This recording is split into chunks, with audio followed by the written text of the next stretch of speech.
जय हिंद बच्चा पार्टी। कैसा है आप सभी? उम्मीद करते हैं बेहतर होंगे, अच्छे से होंगे।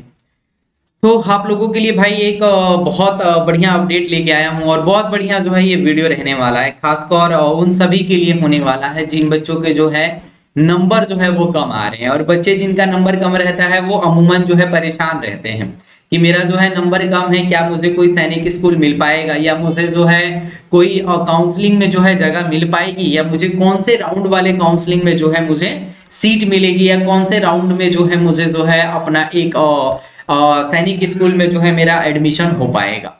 कितने नंबरों पर सिलेक्शन होता है, 200 से ज्यादा है या 200 से कम है, आप लोगों के बारे सारी चीजों के बारे में जो है मैं आप लोगों को यहाँ बता दूंगा कि किस तरीके से अगर आपका 200 नंबर आ रहा है या 200 के आसपास आ रहा है तो आप लोगों का चांस जो होता है वो कितना होता है। और आप लोगों को मैं एक अपने स्टूडेंट का ही दिखाऊंगा कि जो पिछले साल जो है उसका किस तरीके से स्कोर रहा है और स्कोर कार्ड पे जो अमूमन लिखा क्या रहता है, ये सब चीज के बारे में जानेंगे।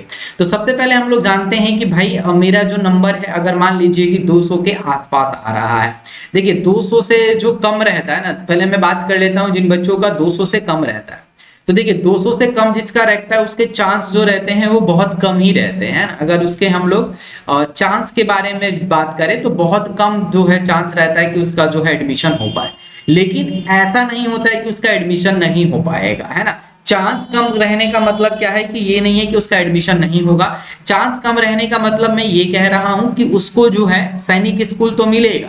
और आपको भी पता है कि सैनिक स्कूल का जो राउंड होता है ना, अगर हम लोग राउंड की बात करें तो करीब करीब आप लोगों के पांच पांच छह राउंड जो है आप लोगों का क्या होता है, ई काउंसलिंग होता है।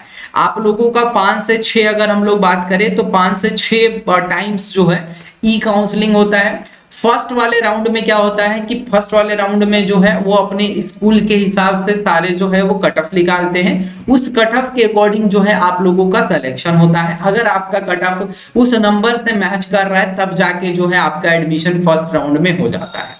अब थोड़ा सा बात ये आती है कि अगर मान लीजिए कि आपका फर्स्ट राउंड में नहीं हुआ, है ना, क्योंकि इतने कम नंबर में शायद आपका फर्स्ट राउंड में ना हो, तो आपको मान लीजिए कि फर्स्ट राउंड में ना हुआ, सेकंड राउंड में क्या चांस है, सेकंड राउंड होता है, थर्ड राउंड होता है, फोर्थ राउंड होता है, मतलब बहुत सारे राउंड होते हैं, करीब करीब 6 से 7 राउंड जो है हो जाए। मैं पिछले साल का भी यानी 2024 का भी आप लोगों को डाटा दिखाऊंगा कि पिछले साल जो है कितने राउंड तक जो है आप लोगों का काउंसलिंग हुआ था। ठीक है, अब ये वेरी करता है, ये जो नंबर कम आता है वो वेरी कब करता है, सीट के ऊपर करता है।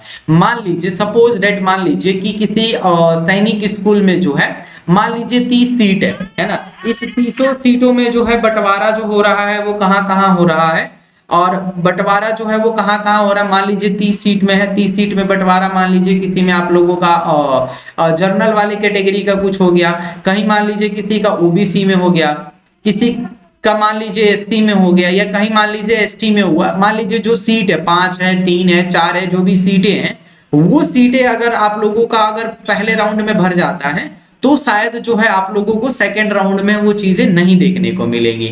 मान लीजिए कि आपका पहला राउंड है, अगर सीटों की संख्या मान लीजिए वहां पे आप लोगों का 10 है जनरल कैटेगरी में, तो मान लीजिए फर्स्ट राउंड में 1-2 सीटें भर गई, तो अगले सेकंड काउंसलिंग में भी जो होता है, सेकंड काउंसलिंग में भी जो होता है 1-2 सीटें और भरेंगी, थर्ड में और भरेंगी। ये कब आप लोगों का एडमिशन होगा, जब आप लोगों का जो भी सीटें रह गई हैं अगर वो फुलफिल नहीं हुई होंगी तब जाके जो है आपका एडमिशन, आपको एक सीट मिल पाएगा। अब जरा जानते हैं पिछले साल का, जरा एक बार देख लेते हैं कि पिछले साल जो है यहाँ पे देखिए क्या लिखा हुआ है, candidate registration and candidate choice filling. आपको सबसे पहले चॉइस फिलिंग था, result date and last date for the allotment of school, ये स्कूल का था। उसके बाद आप लोगों को यहाँ पे वेरिफिकेशन और मेडिकल का वेरिफिकेशन कराना था, देन आपको last date for document submission fee वगैरह देके जो है आपको अपना सैनिक स्कूल में एडमिशन लेना था। पहला जो था यहाँ पे देखिए, यहाँ पे जो है वो है आप लोगों का 2 और 5 से लेके 5-5 तक पहला हुआ था, इसका रिजल्ट 9 तारीख को आ गया था। लास्ट डेट जो था वो आप लोगों का 12 मई को था। और 13 मई को जो है आप मेडिकल करा सकते थे और 20 मई के अंदर अंदर जो है आप अपना एडमिशन जाके एक सुनिश्चित कर सकते थे अपने सैनिक स्कूल में। ठीक है, यहाँ से थोड़ा सा मैं अपना वीडियो हटा देता हूँ ताकि आप लोगों को जो है अच्छे से दिख जाए, तो एक बार आप लोग अच्छे से देख लीजिए। दूसरा जब स्टार्ट हुआ था तो वो 23 तारीख से ही शुरू हो गया था, 23 तारीख से लेके 25 तारीख तक था चॉइस फिलिंग का डेट। उसके बाद इसका रिजल्ट जो है वो 30 तारीख को आ गया था। 2 जून को जो है आपका लास्ट डेट था उसको एक्सेप्ट करने का। ये देखिए, एक एक्सेप्ट होता है, एक अलाउ होता है। एक्सेप्ट का मतलब क्या होता है कि अगर आपने पहले में एक्सेप्ट किया होगा, जैसे कि मान लीजिए कि आपको 2 चीजें पूछेगा, जैसे रिजल्ट आएगा, रिजल्ट के बाद आप काउंसलिंग करेंगे ना, तो काउंसलिंग में भी आपको 2-3 चीजें पूछेगा। पहला जो पूछेगा कि आपको एक्सेप्ट करना है, दूसरा बोलेगा कि आपको एग्जिट करना है। तो आपको एग्जिट नहीं करना है। एग्जिट आप किस केस में करिएगा कि आपको पता चल जाएगा कि अब जो है मेरा एडमिशन किसी भी सैनिक स्कूल में नहीं होगा, तब जाके आपको एग्जिट करना है। लेकिन आपको हर एक टाइम एक्सेप्ट करके चलना है। तो देखिए, कहां तक चला गया था, 8 काउंसलिंग हुआ था उस समय। मैं आपको बस यही डाटा दिखाने वाला था कि कितने तक जो है काउंसलिंग हुआ था और कहां तक जो है ये काउंसलिंग जो है चला गया था। पिछले साल का एक मेरा ही कैंडिडेट था, मेरा ही एक स्टूडेंट था जिसके लैंग्वेज यानी 50 नंबर का होता, उसमें उसके 38 नंबर आए थे।